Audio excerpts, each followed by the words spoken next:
Welcome back guys, hope so you all are fine. हमने अपनी latest video में देखा था कि हम पावर बीआई को कैसे डाउनलोड करते हैं और इसको कैसे इंस्टॉल करके इसका सेटअप करते हैं। इस वीडियो में हम देखेंगे कि पावर बीआई के अंदर हम डिफरेंट टूल्स के ज़रिए डाटा को कैसे लोड कर सकते हैं। इसके लिए हम पावर बीआई को यहाँ से ओपन करते हैं और देखेंगे कि हम किन किन टूल्स की मदद से इसके अंदर डाटा को लोड कर सकते हैं। जैसे कि हमारे पास एक्सेल है, एसक्यूएल है, अजोर है और डिफरेंट टूल्स होते हैं जिसके ज़रिए हम इसको डाटा लोड कर सकते हैं। तो इसका ये इंटरफेस ओपन हो चुका है।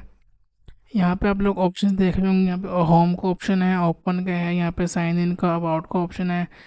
अगर आप बिल्कुल न्यू है पावर बीआई में, आपको कुछ नहीं पता, एज अ बिगनर है, तो सबसे पहले हम ब्लैंक रिपोर्ट करते हैं यहाँ से।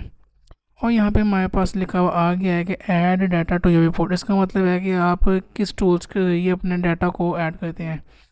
यहाँ पे मेरे पास डिफरेंट ऑप्शंस हैं। एक तो है कि हम डाटा को एक्सेल से इंपोर्ट कर लें, एसक्यूएल से इंपोर्ट कर लें, या हम कोई डाटा को यहाँ पेस्ट कर लें और यूज़ कोई सैम्पल डाटा करें।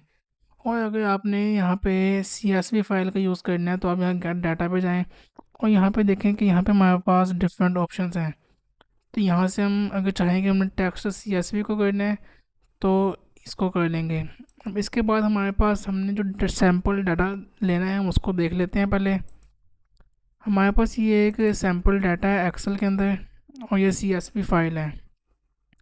सबसे पहले हम डाटा को देख लेते हैं कि डाटा किस तरह दिखता है, ताकि हमें समझने में आसानी हो तो कि हमने डाटा को किस तरह यूज़ करना है। तो यहाँ देखें, हमारे पास यहाँ पे एक ऑर्डर आईडी है, डेट है, सिटी का कॉलम है, कैटेगरी है, प्रोडक्ट है, क्वांटिटी है, प्राइस है, रेवेन्यू है। अब हम चाहते हैं कि ये कम से कम हमारे पास 1000 रोज़ का डाटा होगा। और ये पावर बीआई के लिए बहुत बहुत छोटा डाटा है, उसके लिए ये बिल्कुल भी मायने नहीं रखता, क्योंकि ये बहुत मिनी डाटा है पावर बीआई के लिए। तो इस डाटा को हम अब लोड करते हैं अपने पावर बीआई के अंदर। तो यहाँ से हम गेट डाटा पे जाते हैं और यहाँ से टेक्स्ट CSV को वो करते हैं।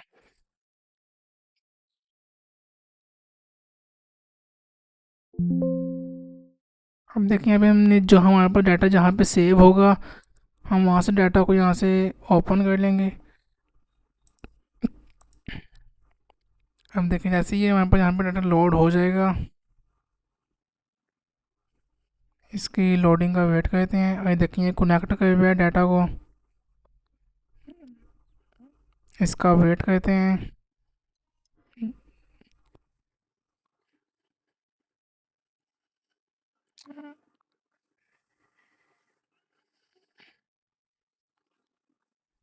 8 टेक फ्यू मिनट्स तो नहीं, बट कुछ टाइम लेता ही है डाटा को कनेक्ट करने के लिए। तो इसका वेट करते हैं हम।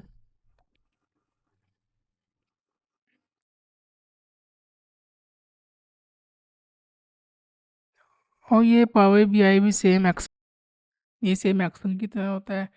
इसमें हम डाटा को पहले, हम दो ऑप्शन हैं, लोड करें या ट्रांसफॉर्म करें। लोड से ये डायरेक्ट लोड हो जाएगा, बट हम चाहते हैं कि पहले हम डाटा के अंदर कुछ चेंजेस करें, तो हम इसको ट्रांसफॉर्म डाटा करके देख सकते हैं। तो हम यहाँ से ट्रांसफॉर्म डाटा करते हैं।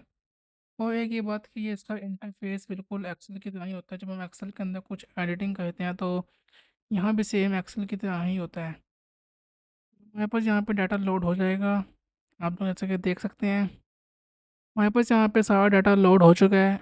इसके बाद हम देखते हैं कि यहाँ पे देखें साइड पे आप लोगों को नज़र आ रहा होगा, यहाँ पे मेरा माउस का कर्सर है कि सबसे पहले होता है यहाँ पे ऑप्शन, उसके बाद सेकंड ऑप्शन होता है जहाँ पे ये हेडर्स को ट्रांसफॉर्म करता है। देखिए हेडर्स को ऑटोमेटिकली सिलेक्ट कर लिया है कि हमारे डाटा के अंदर ये हेडर्स हैं। और नीचे इसके बाद है चेंज डाटा टाइप्स। इसका मतलब होता है कि जो हम जब डाटा को लोड करते हैं तो उसके बाद जो इसके अंदर डाटा टाइप्स होती हैं, ये उसको ऑटोमेटिकली डिटेक्ट कर लेता है कि ये किस डाटा टाइप के लिए हमारे पास यहाँ पे डाटा है। तो यहाँ से देख लेते हैं, वो डाटा हमारे पास लोड हो जाएगा। हमारे पास अगर हम चाहते हैं कि हम देखेंगे हमारे पास डाटा कहाँ पे है, तो यहाँ पे साइड पे आप लोगों को डाटा का ऑप्शन नज़र आ रहा होगा। तो आप इन लोग यहाँ से डाटा को देख सकते हैं। होप सब लोगों को वीडियो समझ आ गई होगी। अल्लाह हाफिज़।